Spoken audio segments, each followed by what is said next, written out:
Hello दोस्तों, कैसे हैं आप लोग। दोस्तों, आप सभी का हमारे यूट्यूब चैनल रोजगार विद अंकुश शर्मा में बहुत बहुत स्वागत है। दोस्तों, आज का जो हमारा क्वेश्चन है वो ये है कि ये मेरे से क्वेश्चन कई लोगों ने पूछा भी है कि हमारे जो इलेक्ट्रिकल टेस्टर पे मैंने वीडियो बनाई थी, उस टेस्टर की वीडियो देखने के बाद मेरे पास दो तीन क्वेश्चंस आए हैं कि हमारा जो टेस्टर है वो सिर्फ एसी सप्लाई में क्यों काम करता है, वो डीसी में क्यों नहीं करता है। ठीक है, तो आज मैं आपको इसी बारे में बताने जा रहा हूँ कि हमारा जो इलेक्ट्रिकल टेस्टर है वो हमारा एसी सप्लाई के साथ ही क्यों काम करता है, डीसी के साथ काम क्यों नहीं करता है। दोस्तों, मैं आपको ये भी बताऊंगा कि डीसी सप्लाई के साथ अगर आप काम कराना चाहते हैं, इसको यूज़ करना चाहते हैं टेस्टर को, तो आपको क्या उसके लिए कंडीशन रखनी होगी। ठीक है, क्या उसके लिए सूटेबल, मतलब आप बोल सकते हैं कि रिक्वायरमेंट्स होंगी उसकी, या फिर किस तरीके से हम उसको चेक कर सकते हैं कि ये डीसी के साथ काम कर रहा है या नहीं। तो दोस्तों, वीडियो को स्टार्ट करते हैं। इससे पहले आपसे एक रिक्वेस्ट है कि अगर आप पहली बार हमारे चैनल पर आए हैं तो प्लीज़ चैनल को सब्सक्राइब जरूर कर लीजिएगा, क्योंकि आपको ऐसे ही अच्छे अच्छे वीडियोज़ में टाइम टू टाइम प्रोवाइड करता रहता हूँ। और दोस्तों, ये हमारा मोटिवेशन का कारण भी बनता है। आप जो सब्सक्राइब करते हो, आप जो लाइक करते हो, आप जो शेयर करते हो, इसी से हमें मोटिवेशन मिलता है नेक्स्ट वीडियो बनाने के लिए। सो आपसे यही उम्मीद है कि आप सब्सक्राइब जरूर करेंगे। सो आगे नेक्स्ट वीडियो पे अभी पॉइंट जो हमारा है उस पर चलते हैं। दोस्तों, हमारा जो पॉइंट है वो आज बहुत ही एक इम्पॉर्टेंट पॉइंट है, क्योंकि ये काफ़ी बार आपने ट्राई भी किया होगा। आई थिंक बहुत सारे इलेक्ट्रिशियन लोगों ने ट्राई किया होगा कि हमारा जो टेस्टर है वो डीसी के साथ काम नहीं कर रहा है, एसी के साथ काम कर रहा है। तो दोस्तों, इसके दो तीन कारण होते हैं जो मैं आपको बता देता हूँ इस वीडियो में आज। पहला कारण की तरफ हम बढ़ते हैं। तो पहला कारण जो है वो हमारा क्या है वो हम देखते हैं। तो ये है वोल्टेज। ठीक है, जिसको हम बोल सकते हैं ऑपरेटिंग वोल्टेज। ये हमारा हो गया ऑपरेटिंग वोल्टेज। तो ऑपरेटिंग वोल्टेज क्या है? ऑपरेटिंग वोल्टेज का मतलब है कि हमारा टेस्टर कितने वोल्टेज पे काम करता है।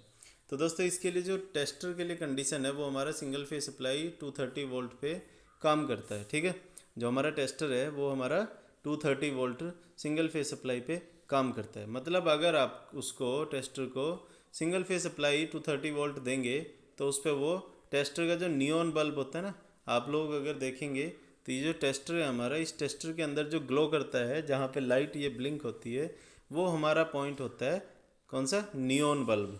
तो वो जो नियॉन बल्ब है उसके अंदर क्या है? नियॉन गैस ही तो है। ठीक है, तो नियॉन गैस जो है वो हमारी आयनाइज होती है 230 वोल्ट पे, और तब वो हमारा बल्ब ग्लो करता है। ठीक है, आपको एक पॉइंट समझ में आया। अब दोस्तों, इसमें पॉइंट ये आ जाता है कि अगर हम डीसी सप्लाई की बात करते हैं तो डीसी सप्लाई के अंदर हमारा वोल्टेज कितना होता है? ज़्यादातर हमें देखने के लिए मिलेगा 12 वोल्ट की बैटरी, 6 वोल्ट की बैटरी। ठीक है, अगर हम कॉम्बिनेशन भी यूज़ करें तो 24 वोल्ट हो जाएगा, ज़्यादा से ज़्यादा 48 वोल्ट हो जाएगा, 96 वोल्ट हो जाएगा। ठीक है, इससे ज़्यादा हम सिस्टम यूज़ नहीं करते हैं। ठीक है, तो हमारा जो डीसी के ऑपरेटिंग वोल्टेज हैं वो कितने हो गए? 12 वोल्ट हो गया, 6 वोल्ट हो गया, 24 वोल्ट हो गया, 48 वोल्ट हो गया, या 96 वोल्ट हो गया। इस तरीके के जो हमारे वोल्टेज की कॉम्बिनेशन है वो हमारे डीसी में अवेलेबल है। लेकिन हमारा ऑपरेटिंग वोल्टेज कितना है जिस पे वो टेस्टर ग्लो करता है? वो हमारा 230 वोल्ट है। तो दोस्तों, यहाँ से आपको एक चीज़ तो समझ में आ रही होगी कि डीसी सप्लाई के केस में हमारा वोल्टेज कम होने की वजह से, पहला पॉइंट है ये। ठीक है, डीसी सप्लाई में वोल्टेज कम होने की वजह से टेस्टर हमारा ग्लो नहीं करता है। आपको एक पॉइंट क्लियर हो गया होगा दोस्तों। नेक्स्ट पॉइंट के हम आगे बढ़ते हैं। तो नेक्स्ट पॉइंट हमारा क्या है? नेक्स्ट पॉइंट हमारा ये है दोस्तों कि हमारा जो एसी सप्लाई है, एसी सप्लाई के अंदर हमारा होता है फेज, न्यूट्रल और अर्थ। ठीक है, अर्थ या ग्राउंडिंग बोलते हैं इसको। तो फेज, न्यूट्रल और अर्थ होता है। फेज हमारा क्या है? लाइन है। लाइन मतलब जिसमें सप्लाई आ रही है। न्यूट्रल हमारा क्या है? रिटर्न पाथ है। ठीक है, न्यूट्रल हमारा हो गया रिटर्न पाथ। और अर्थ हमारा क्या है? ये तो ग्राउंडिंग हो गया। ठीक है, तो अर्थ हो गया हमारा ग्राउंडिंग। अब दोस्तों, यहाँ पे एक पॉइंट ये आ जाता है कि अगर हम टेस्टर को हम इसमें ग्लो करा के देख रहे हैं, किसमें? फेज में, तो इसमें तो हमेशा ग्लो करेगा क्योंकि इसके अंदर से करंट हमेशा फ्लो करती रहती है। अब हम बात करते हैं न्यूट्रल की। न्यूट्रल को दोस्तों हम ग्राउंडिंग करके रखते हैं। जैसे कि मैंने आपको एक वीडियो ऑलरेडी बना रखी है कि हम न्यूट्रल ट्रांसफार्मर से क्रिएट होता है न्यूट्रल, तो हम ट्रांसफार्मर में न्यूट्रल की ग्राउंडिंग क्यों करते हैं उसके ऊपर भी मैंने आपको वीडियो ऑलरेडी प्रोवाइड की हुई है। आप लोग चैनल में जाके सर्च कर सकते हैं, आपको वो वीडियो मिल जाएगी। ठीक है, हमारे चैनल पे जाइए और जाके उस वीडियो को सर्च करिए, आपको ज़रूर वो वीडियो मिलेगी। और उसमें बहुत अच्छे से मैंने आपको पूरा पर्टिकुलर इसी टॉपिक पे वीडियो बनाई है कि ट्रांसफार्मर के न्यूट्रल की ग्राउंडिंग क्यों की जाती है, और न्यूट्रल की अगर हम अर्थिंग बोलें या ग्राउंडिंग बोलें, इस पर भी वीडियो मिल जाएगी आपको। तो दोस्तों, यहाँ पे क्या है? हमने न्यूट्रल की ग्राउंडिंग की हुई है, और न्यूट्रल की ग्राउंडिंग करने का मतलब ये है कि उसको एक रिटर्न पाथ दे रखा है। रिटर्न पाथ मतलब कि इसको हम करंट को ग्राउंड कर सकते हैं। ठीक है, तो मतलब ये क्या कहने का मतलब ये है कि यहाँ पे हमारा सर्किट हो जाता है क्लोज। क्यों? क्योंकि यहाँ से हमें लाइन मिली और लाइन को हमने क्या किया, न्यूट्रल में पास कर दिया। तो न्यूट्रल में पास किया और उसको ग्राउंड कर दिया, तो यहाँ से हमारा क्या सर्किट हमारा क्लोज हो जाता है। इस तरीके से हमारा क्लोज सर्किट बन जाता है। ठीक है, तो क्लोज सर्किट होने की वजह से जब भी करंट फ्लो करेगी हमेशा क्लोज सर्किट के अंदर ही फ्लो करती है, ये आपको पता है। तो क्लोज सर्किट होने की वजह से हमारी करंट इसमें फ्लो करेगी और न्यूट्रल में हमारा टेस्टर ग्लो कर जाएगा। ठीक है, लेकिन अगर हम इसी केस में बात करते हैं डीसी सप्लाई की, तो डीसी सप्लाई में हमारा कौन सा होता है, डीसी सप्लाई में हमारा वोल्टेज होता है पॉजिटिव और नेगेटिव का टर्मिनल बस। तो पॉजिटिव टर्मिनल एक ही हो गया और एक नेगेटिव टर्मिनल हो गया। अब इन दोनों की अगर हम बात करते हैं, मान लीजिए कि हम 24 वोल्ट का सिस्टम ले रहे हैं, तो ये मान लीजिए 12 वोल्ट है, ये भी हमारा माइनस का 12 वोल्ट है। ठीक है, तभी तो इन दोनों के बीच का डिफरेंस 24 वोल्ट होगा, क्योंकि 12 वोल्ट माइनस माइनस 12 वोल्ट, तो तब जाके ये 24 वोल्ट का हमारा सिस्टम रेडी होता है। तो दोस्तों यहाँ से आपको क्या समझ में आ रहा है कि हमारे जो 24 वोल्ट का सिस्टम है इसमें हमारा कोई भी पॉइंट को ग्राउंडिंग नहीं किया गया है। जैसे कि हमारा 12 वोल्ट पॉजिटिव है और 12 वोल्ट ये माइनस का नेगेटिव हो गया, तो 12 और 12 हो गया यहाँ से 24 वोल्ट। पोटेंशियल डिफरेंस की अगर हम बात करें, पोटेंशियल डिफरेंस मतलब दोनों पॉइंट के पोटेंशियल का डिफरेंस। जैसे कि पहले पॉइंट का पोटेंशियल है 12 वोल्ट, फिर माइनस का 12 वोल्ट, तो टोटल वोल्टेज हमारा हो गया 24 वोल्ट। ठीक है दोस्तों, यहाँ से हमें क्या समझ में आया कि यहाँ पे कोई भी पॉइंट को ग्राउंड नहीं किया गया है। ग्राउंड ना करने की वजह से हमारा यहाँ पे टेस्टर नहीं चलेगा। क्यों? क्योंकि उसको कोई पाथ ही नहीं मिल पा रहा है। करंट हमेशा जब भी फ्लो करेगी वो क्लोज्ड पाथ के अंदर ही फ्लो करती है।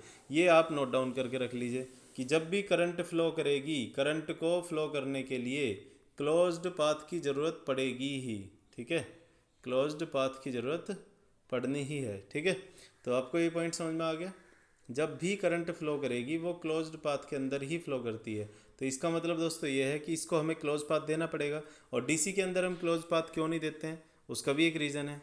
क्लोज पाथ देने के लिए हमें क्या करना है, देखिए मान लीजिए कि हम कोई लार्ज सिस्टम ले लेते हैं। हमने ले लिया मान लो 120 वोल्ट का कोई सिस्टम ले लिया। ठीक है, अब 120 वोल्ट बैटरी की बात है, तो यहाँ पे बैटरी हमारी सपोज 2 बैटरी लगा ली हमने। एक ये होगी हमारी 60 वोल्ट और ये भी होगी हमारी 60 वोल्ट। अब इसमें 2 टर्मिनल होंगे प्लस माइनस, यहाँ भी 2 टर्मिनल होंगे प्लस और माइनस। अब हमने क्या किया, इनको सीरीज़ करना पड़ेगा तभी तो 120 वोल्ट होगा। तो ये होगी हमारी बैटरी और ये भी हमारी होगी बैटरी 2 या बैटरी 1 होगी, ये बैटरी 2 होगी, ये 1 ये 2। अब इसमें दोस्तों क्या है कि हमारा अगर हमें यहाँ पे क्या करना है, बैटरी वोल्टेज 120 करना है तो इनको सीरीज़ करना पड़ेगा। तो इस नेगेटिव को इसके पॉजिटिव से कनेक्ट करना पड़ेगा। अब यहाँ से एक पॉजिटिव मिल गया और यहाँ से एक नेगेटिव मिल गया, तो टोटल वोल्टेज कितना हो गया, 120 वोल्ट हो गया। अब दोस्तों अगर हम क्या करते हैं, यहाँ पे हमने मान लीजिए इसकी नेगेटिव पॉइंट की ग्राउंडिंग कर दी।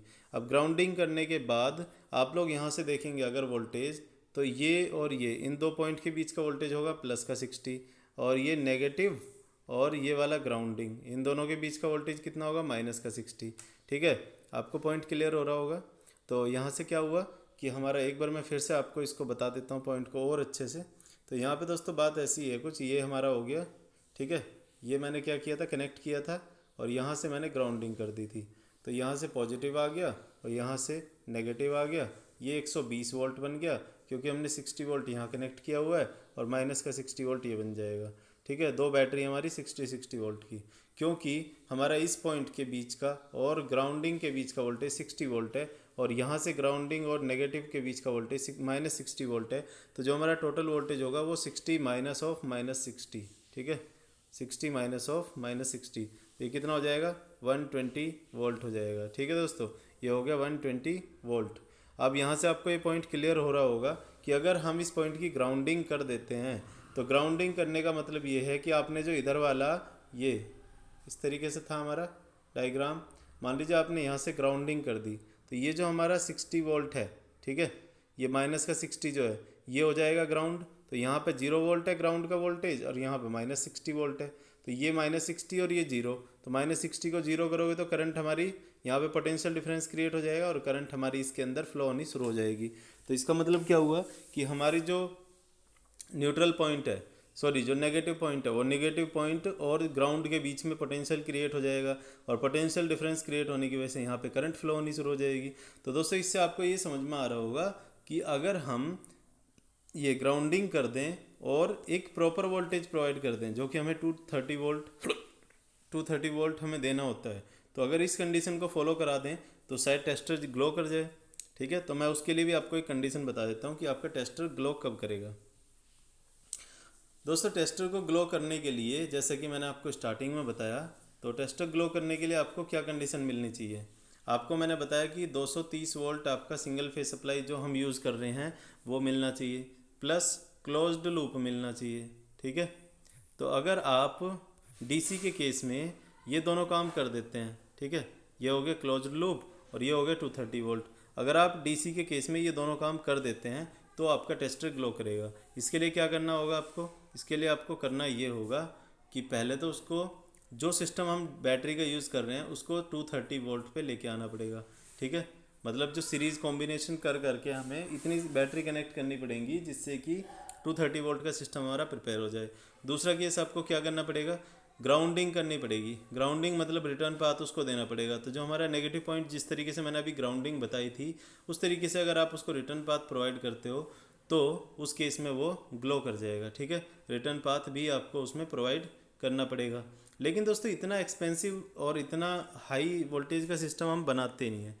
ठीक है, क्योंकि बैटरी का वोल्टेज 230 लाने के लिए बहुत सारी बैटरीज हमें यूज़ करनी पड़ेंगी। तो हम हमेशा क्या कोशिश करते हैं, 12 वोल्ट का ही इन्वर्टर यूज़ करें। ठीक है, क्योंकि बैटरी के साथ इन्वर्टर तो यूज़ करना ही पड़ेगा। तो हम क्या करते हैं, 12 वोल्ट, 24 वोल्ट, इतने ही वोल्टेज का हम इन्वर्टर यूज़ करना पसंद करते हैं। ज़्यादा से ज़्यादा 48 वोल्ट, 96 वोल्ट। ठीक है, क्योंकि बड़े सिस्टम के लिए इससे ज़्यादा हम वोल्टेज यूज़ नहीं करते हैं। तो दोस्तों, आपको आई थिंक क्लियर हो गया होगा पॉइंट मेरा, क्या है रीज़न इसका, टेस्टर क्यों नहीं ग्लो करता है डीसी में। अगर ग्लो करवाना है तो क्या करना पड़ेगा, उसके लिए मैंने सारी कंडीशंस आपको बता दी हैं। आपका डाउट आई थिंक क्लियर हो गया होगा। अगर क्लियर हो गया तो आप कमेंट बॉक्स में लिख के ज़रूर बताइएगा। अगर कोई डाउट अभी भी बचा है तो आप प्लीज़ ज़रूर बताइएगा, वो भी कमेंट बॉक्स में आप लिख सकते हैं। बाकी आपको कोई और दिक्कत है, कोई और नए टॉपिक पे वीडियो चाहिए, वो कमेंट बॉक्स में सजेस्ट करिए। ठीक है, क्योंकि मैं अपने तरीके से वीडियो बनाता हूँ, that is a different thing. लेकिन आप लोग अगर अपने सुझाव देंगे तो वो एक अच्छा पॉइंट साबित होगा। सो बाकी मिलते हैं नेक्स्ट वीडियो में। Thank you for watching.